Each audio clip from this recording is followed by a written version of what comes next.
신앙인의 필독서 구속사 시리즈 1권 잊어버린 만남 두 번째 시간입니다.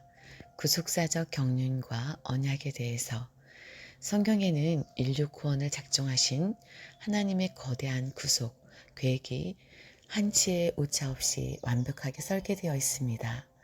이러한 하나님의 경륜을 역사 속에서 구체적으로 나타내는 하나님의 여러 가지 활동들이 하나님의 섭리입니다.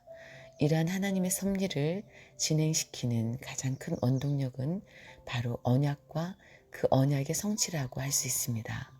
말하자면 하나님의 구원 역사를 시대마다 연결시켜주고 있는 고리가 바로 언약이요.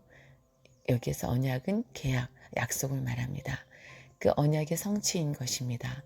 성경은 구약과 신약 크게 둘로 나뉘는데 구약은 예수 그리스도가 오실 일에 대한 언약이고 신약은 언약의 최종 성취자로 예수 그리스도가 오신 것과 다시 오실 것에 대한 약속입니다. 누가복음 24장 27절 44절 사도행전 1장 11절 계시록 1장 7절 마태복음 26장 28절에서는 이것은 죄사함을 얻게 하려고 많은 사람을 위하여 흘리는 바 나의 피 곧 언약의 피니라 라고 말씀하고 있습니다. 인류 구속을 위해 예수님께서 흘리신 피가 바로 언약의 피입니다. 마가복음 14장 24절, 스가랴서 9장 11절, 히브리서 9장 20절, 10장 29절, 13장 20절, 언약의 피라는 말씀 속에는 예수님의 십자가에서 아낌없이 보배로운 피를 흘리신 것이 갑작스럽게 이루어진 일이 아니고 이미 약속되어 있었다는 의미를 대표합니다.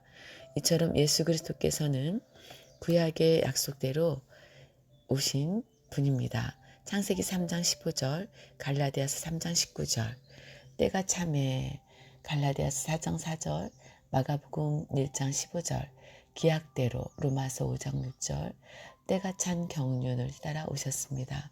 에베소서 1장 9절, 성경대로 죽으시고 고린도전서 15장 3절, 성경대로 부활하셨습니다. 고린도전서 15장 4절, 또한 기약이 이르면 예수님께서 재림의 성취를 위해 어김없이 이 세상에 다시 오실 것입니다. 디모데전서 9장 15절, 성경에 나타난 언약과 그것이 성취되는 역사는 하나님의 구속사적 경륜을 올바로 이해하는 데 매우 중요한 실마리가 됩니다. 언약과 그 성취는 완벽한 설계에 따라 지금까지 이루어져 왔고 지금도 그 경륜 속에서 쉬지 않고 이루어지고 있으며 앞으로도 그 경륜에 따라 1.1획도 빠짐없이 모두 완성될 것입니다. 큰 1번 언약의 의미, 작은 1번 히브리어 베리트, 언약이란 히브리어로 베리트로서 계약 당사자들이 상호 동의하는 것을 나타냅니다. 그러나 하나님과 하나님의 백성과의 언약은 하나님의 일방적이고 주권적인 언약입니다.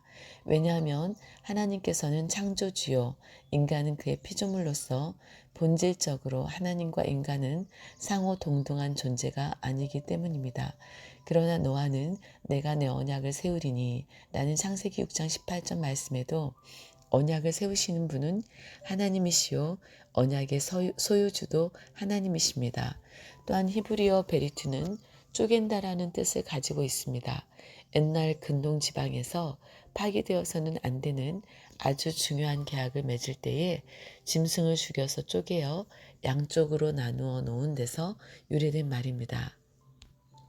창세기 15장 10절, 에레미야 34장 18절, 이것은 만약 계약자들이 약속을 지키지 않을 때에는 짐승처럼 쪼갰을 당한다는 의미입니다.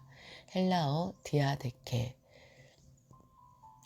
LXX 70인경에서는 베리트 언약을 대부분 디아데케로 번역하고 있습니다.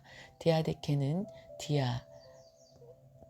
디아와 티데미, 두다, 배열하다 라는 두 단어에 합성된 것으로서 여기에서 디아가 둘이라는 뜻인데 둘 사이에 두다라는 뜻을 가지고 있습니다. 그러므로 언약이란 두 상대방, 즉 하나님과 그의 백성 사이에서 이루어진 것을 말합니다. 그런데 디아데케는 신약 성경에서 유언이라는 의미로 사용되기도 합니다. 히브리서 9장 16절에서 17절. 언약은 보통 두 사람의 관계 속에서 이루어지는 것이지만 유언은 죽는 사람이 남은 가족들에게 일방적으로 남기는 것으로 하나님의 언약이 하나님의 일방적인 주권 속에서 이루어졌음을 뜻하는 것입니다. 이러한 언약의 어원적 의미를 종합해 볼 때 하나님과 언약을 체결한다는 것은 결국 하나님 자신과 그 언약의 상대인 인간이 하나로 접속되어 인격적인 관계가 되는 것을 의미합니다.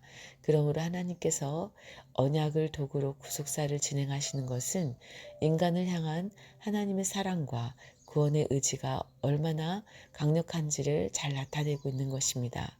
두 번째, 하나님과의 언약의 특징. 첫 번째, 일방적이고 주권적인 언약. 성경에서 언약이란 분명히 하나님과 사람 사이의 계약임에도 불구하고 항상 그 언약의 시작은 하나님으로부터 시작되는 독특함을 갖고 있습니다. 하나님께서 타락한 인간을 구원하시기 위해서 하나님 편에서 일방적인 먼저 사랑으로 다가오신 것입니다. 요한일서 4장 10절, 19절. 그 이유는 인간들은 하나님의 피조물이며 타락한 이후 하나님과 언약을 맺을 수 있는 자격을 상실했기 때문입니다. 그러므로 하나님과의 언약은 본질적으로 일방적이고 주권적인 은혜 언약입니다. 왜냐하면 하나님께서는 하나님의 백성들이 언약을 성실히 준수하지 못하여 언약을 파기할 때마다 그들이 회개하고 돌이키기만 하면 무조건 용서해 주셨고 에레미야 33장 8절, 36장 30절, 36장 3절.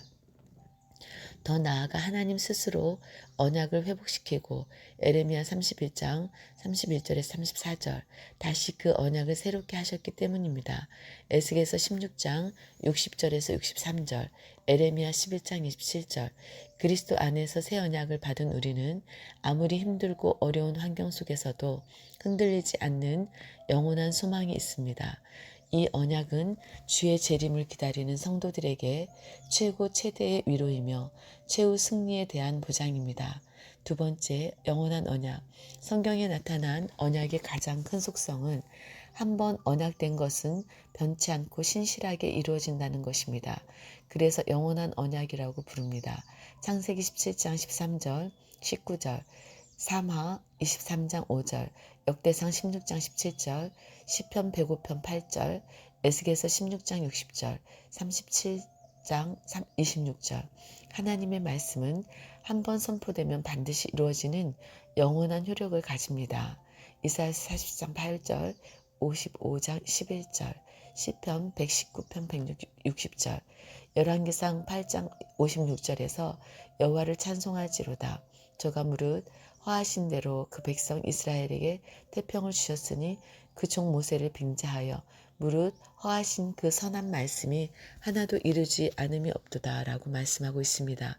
하나님의 언약은 인간의 어떤 환경이나 시간의 흐름에 따라 변동되지 않고 결코 무효하거나 공허해지지 않고 중간에 취소되거나 소멸되지 않는 확실한 것입니다. 이 세대가 다 지나가기 전에 그 계획하신 바를 역사 속에서 반드시 성취하실 것입니다. 마태복음 24장 34절 그 말씀은 정확하게 이루어지되 지체되지 않을 것입니다. 하박국 2장 3절, 히브리서 10장 37절, 계시록 1장 1절, 22장 6절, 에스겔서 12장 28절 그러므로 너는 그들에게 이르기를 주 여호와의 말씀에 나의 말이 하나도 다시 더디지 않을지니 나의 한 말이 이루리라. 나 주 여호와의 말이니라 하셨다 하라. 앞으로 본서에서 중점적으로 다루게 될 횃불 언약 역시 영원한 언약입니다. 시편 105편 8절에서 10절에서 그는 그 언약 곧 천대에 명하신 말씀을 영원히 기억하셨으니 이것은 아브라함에게 하신 언약이며 이삭에게 하신 맹세며 야곱에게 세우신 율례 곧 이스라엘에게 하신 영영한 언약이라 고 말씀하고 있습니다. 하나님께서 한 번 맹세하시고 율례를 주신 언약은 영원 불변하는 것입니다. 세 번째, 언약의 종류. 성경은 하나님의 언약에 의한 구속사입니다. 하나님께서는 그리스도를 통해서 이루실 구속을 언약을 통해 약속하셨습니다. 언약이 담고 있는 궁극적인 내용은 예수 그리스도가 그의 이루실 구속, 곧 영생입니다. 요한일서 2장 25절, 디도서 1장 2절에는 이 영생은 하나님이 영원한 때 전부터 약속하신 것이라고 하였습니다. 그렇다면 이 영생의 약속은 창세전 영원 세계로까지 거슬러 올라가게 됩니다. 성경에 나오는 여러 종류의 언약 가운데 행위 언약과 구속 언약, 은혜 언약에 대하여 살펴보겠습니다. 첫 번째, 행위 언약. 하나님께서는 동방의 에덴을 창설하신 후 그 지으신 아담을 거기 두시고 창세기 2장 8절 전 인류를 대표하는 아담과 행위 언약을 맺으셨습니다. 호세아서 6장 7절 곧 아담에게 선악을 알게 하는 나무의 실과는 먹지 말라. 내가 먹는 날에는 정령 죽으리라. 창세기 2장 17절 이라고 말씀하신 것입니다. 생명나무와 선악을 알게 하는 나무를 통하여 아담과 체결하신 이 언약은 아담의 행위 여하에 따라 죽음과 영생이 결정되는 것이었기에 행위 언약이라 부릅니다. 이 행위 언약의 궁극적인 약속은 영생입니다. 요한일서 2장 25절 만일 아담과 하와가 하나님의 이 말씀을 두렵게 간직하고 소중히 생각하고 그 언약을 절대적으로 믿고 끝까지 순종하였다면 그들은 마침내 생명나무의 과실을 먹고 영생할 수 있었을 것입니다. 창세기 3장 22절 그러나 하와는 뱀으로부터 하나님의 언약과는 정반대되는 말을 듣기에 이릅니다. 뱀은 선악을 알게 하는 나무의 실과를 먹을지라도 너희가 결코 죽지 아니하리라. 창세기 3장 4절라고 하면서 하나님의 말씀을 완전히 변형시켰습니다. 뿐만 아니라 그것을 먹는 날에는 너희 눈이 밝아 하나님과 같이 되어 선악을 알 줄을 하나님이 아심이니라. 창세기 3장 5절라고 하면서 하나님과 같이 될 수 있다는 거짓으로 유혹하였습니다. 하와는 그 마음이 미혹을 받아 뱀의 거짓된 말을 믿기 시작하였고 은근히 하나님과 같이 되려는 교만함으로 손을 내밀어 선악을 알게 하는 나무의 열매를 따먹고 말았습니다. 창세기 3장 6절 그리고 하와는 또 다른 유혹자가 되어 선악과를 그 남편 아담에게 주었으며 아담도 그것을 먹고 말았던 것입니다. 창세기 3장 6절 그리하여 인류의 시조 아담과 하와는 불신앙, 불순종, 교만의 죄를 지었습니다. 이렇게 하나님의 말씀으로 맺은 행위 언약은 깨지고 말았습니다. 그 대가로 인류에게 쏟아진 저주는 엄청난 것이었습니다. 땅은 아담으로 인하여 저주를 받고 가시덤불과 엉겅퀴를 내게 되었으며 아담은 종신토록 수고하여야 그 수산을 먹을 수 있게 되었습니다. 창세기 3장 17절에서 19절 아담과 하와는 죄로 인하여 죽을 수밖에 없는 사망의 존재가 되어 로마서 5장 12절 너는 흙이니 흙으로 돌아갈 것이니라는 선고를 받았으며 창세기 3장 19절 역사적으로 실제했던 그 아름다운 에덴 동산에서 쫓겨나고 말았습니다. 창세기 3장 24절 하나님께서는 아담과 하와를 내쫓으신 후에 에덴 동산 동편에 그룹들과 두루도는 화영검을 두어 생명나무의 길을 지키게 하셨습니다. 창세기 3장 24절 언약을 범한 자는 결코 영생할 수 없음을 가르치신 것입니다. 이렇게 죄는 인간을 타락시켜 에덴 동산으로부터의 추방과 함께 하나님과의 단절로 인한 칠흑 같은 절망의 밤을 가져왔습니다. 이사야서 59장 2절 결국 행위 언약이 깨진 결과 하나님과 영원히 함께 살 수 있도록 창조되었던 존귀한 인간이 죄로 말미암아 죽을 수밖에 없는 사망의 존재와 심판을 피할 수 없는 진노의 자식으로 전락한 것입니다. 에베소서 2장 3절 두 번째 구속 언약. 구속 언약은 하나님께서 타락한 인간들을 구원하기 위하여 창세전에 세우신 언약입니다. 에베소서 1장 4절에서 5절 행위 언약을 지키지 못해 에덴에서 쫓겨난 인류의 회복을 위해서 하나님께서 성자 예수 그리스도와 언약을 맺으시고 그로 말미암아 성취시키실 것을 약속하신 것입니다. 말하자면 아담이 지키지 못한 행위 언약을 예수님께서 대신 지키시도록 하신 것입니다. 이것을 위해 성부 하나님께서 계약의 당사자인 예수 그리스도에게 요구하신 것이 있습니다. 첫째, 여자의 후손으로 오심으로 인성을 취하는 것입니다. 창세기 3장 15절, 갈라디아서 4장 4절에서 5절, 히브리서 2장 11절에서 15절, 실로 인간이 범죄하고 타락하여 영원히 멸망받을 운명에 처하게 되자 하나님께서는 그들을 그냥 내버려 두지 않으시고 이사야서 59장 16절 여자의 후손을 통해 구원하실 것을 굳게 약속하셨습니다. 때가 참에 갈라디아서 4장 4절 영원 전부터 아버지 품속에 계셨던 독생하신 하나님이 요한복음 1장 14절에서 18절 처녀인 마리아의 몸에 이사야서 7장 14절 마태복음 1장 23절 성령으로 잉태되어 여자의 후손으로 이 땅에 오셨으니 그가 바로 예수 그리스도이십니다. 예수 그리스도께서는 인성을 취하심으로 신성과 인성의 인격적 연합을 이루셨습니다. 그는 지상에 계시는 동안 참 하나님이시며 동시에 참 사람이셨습니다. 둘째, 십자가에서 죄의 형벌을 지불함으로써 율법의 의를 충족시키는 것입니다.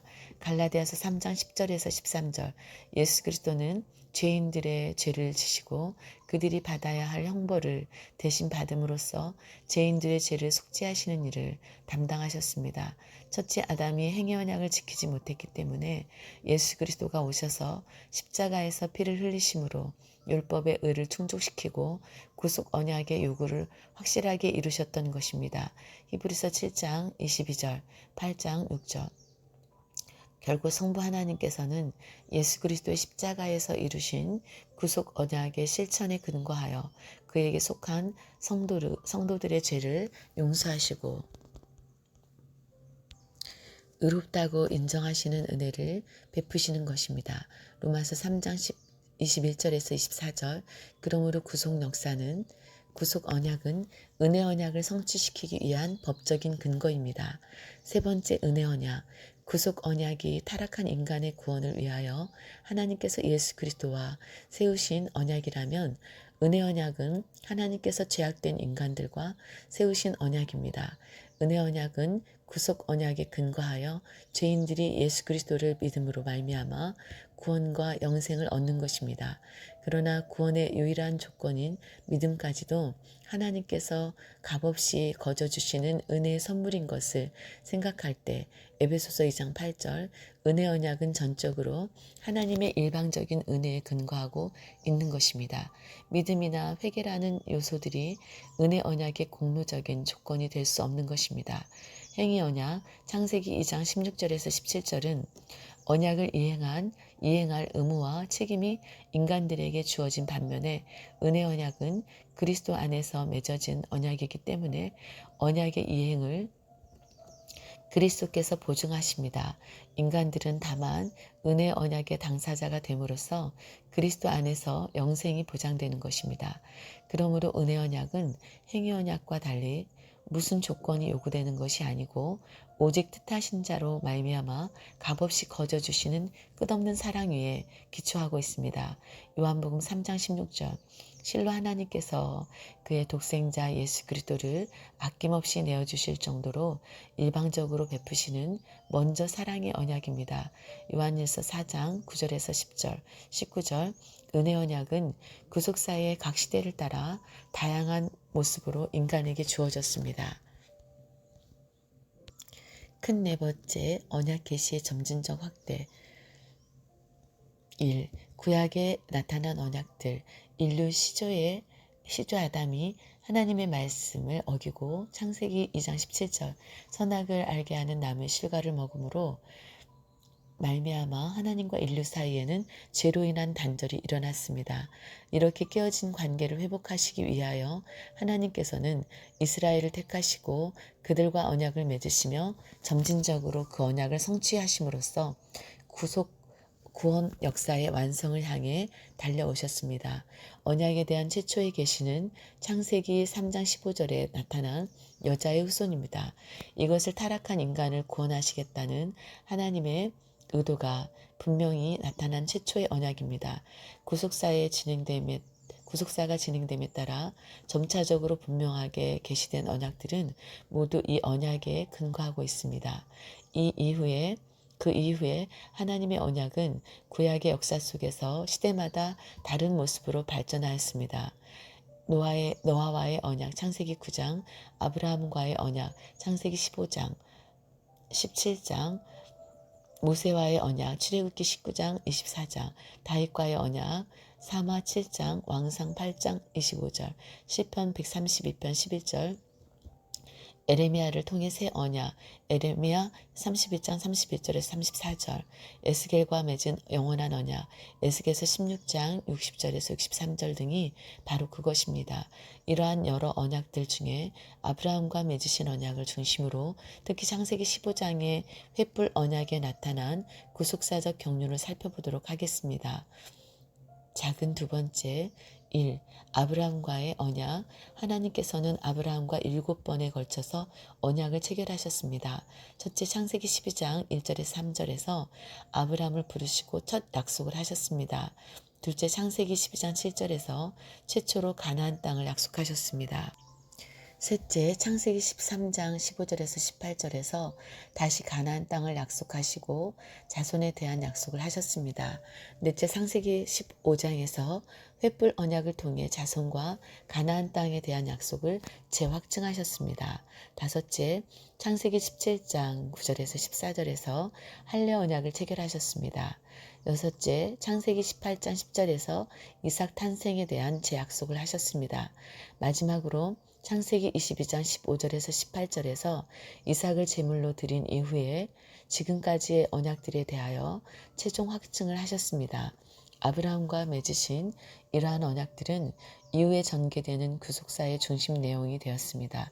이스라엘 백성은 애굽의 노예 상태에서 구원받고 가나안 땅을 정복하며 강력한 다윗 왕권을 수립해 나가는 역사 속에서 아브라함에게 맹세하신 언약에 근거하여 하나님의 긍휼을 호소했고 출애굽기 32장 13절, 신명기 9장 27절, 왕상 18장 36절, 역대상 29장 18절 하나님께서는 아브라함과의 언약을 기억하심으로 그들을 도우셨습니다.